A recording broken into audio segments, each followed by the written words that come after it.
Good morning and welcome to your Morning Pulse for Wednesday, April 30th, 2025. I'm Jeff Snyder, Editor-in-Chief for the Morning Pulse Daily Newsletter and lead anchor of the Broadcast Retirement Network's daily program, BRN, and here are our top stories this morning.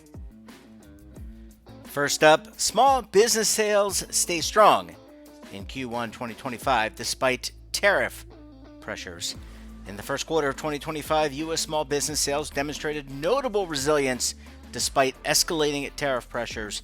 According to BizBuy Sales Insight Report, 2,368 small businesses were sold, amassing over $2 billion in enterprise value, which is a 9% increase from the same period in 2024.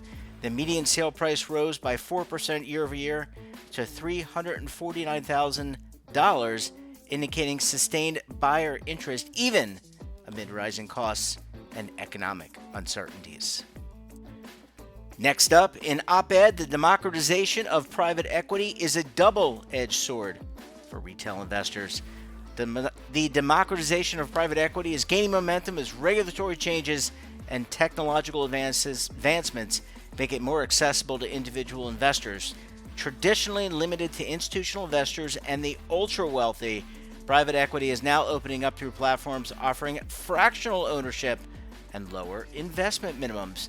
The shift allows retail investors to diversify their portfolios with assets previously out of reach, such as private companies and alternative investments. However, experts caution that private equity carries unique risks, including illiquidity and complex fee structures, necessitating thorough due diligence and a clear understanding of investment horizons. Next up, popular apps could be collecting your data, affecting car insurance prices. A recent investigation by WSB-TV reveals that popular apps like Life 360 and Gas Buddy may be collecting users' location and motion data and selling it to insurance companies, potentially affecting car insurance rates without users' knowledge.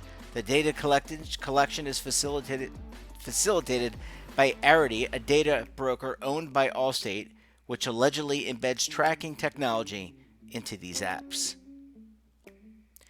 And finally, a new way to rank countries on successful aging. A graduate student at Columbia University has developed the Aging Planet Index to better assess how countries support their aging populations. Unlike existing indexes that often reflect policymakers' perspectives, such as emphasizing employment rates for those aged 70 to 74, the API centers on what older adults themselves value: happiness, good health, and autonomy. All these stories and more can be found in today's edition of the Morning Pulse Daily Newsletter. Subscribe at broadcastretirementnetwork.com to get the newsletter in your email box each and every day. And your subscription supports all the great content on the Broadcast Retirement Network, including this very podcast.